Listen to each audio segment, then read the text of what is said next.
আজকে আমরা দেখাবো মিক্স ফ্র্যাকশন, মানে এই ধরনের মিশ্র ভগ্নাংশকে যোগ কিভাবে করতে হয় 2 সেকেন্ডে। কিভাবে? 2 সেকেন্ডে। চলো দেখা যাক কিভাবে সলভ করবে। তো যদি কোশ্চেন থাকে এরকম, তাহলে পূর্ণ সংখ্যাগুলোর কি করবে? যোগ করবে। তাহলে পূর্ণ সংখ্যা দুটো যোগ করো, কত আসছে? 10। ওকে, তাহলে বসিয়ে দাও, 10 হয়ে গেল। এবার কথা হচ্ছে নিচে যে দুটো থাকবে সেই দুটোকে করবে গুণ। তাহলে গুণ করো, গুণ করলে কত আসছে? 4 5 কত? 20, বসিয়ে দাও। এবার এই দুটোর মানে 4 এবং 5-এর করবে যোগ। তাহলে কত আসছে? 4 আর 5 হয়ে যাবে 9। হয়ে গেল এই প্রশ্নের উত্তর। তাহলে বোঝা গেল নিশ্চয়ই কিভাবে যোগ করবে। তবে ওপরে কিন্তু 1 1 থাকতে হবে, তবেই কিন্তু এই রুলসটা কাজে লাগানো যাবে।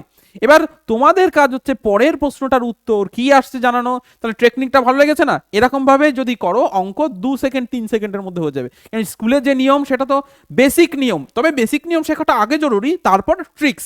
তো এই যে প্রসেসটা, এই প্রসেসটা তোমাদের কেমন লাগলো কমেন্ট সেকশনে জানাতে একদমই ভুলো না। আর এই প্রশ্নটার উত্তর অবশ্যই দেবে। আর এরকম আরো ট্রিক্স অ্যান্ড টেকনিকের জন্য চ্যানেলকে সাবস্ক্রাইব বা ফলো আপ করতে একদমই ভুলো না।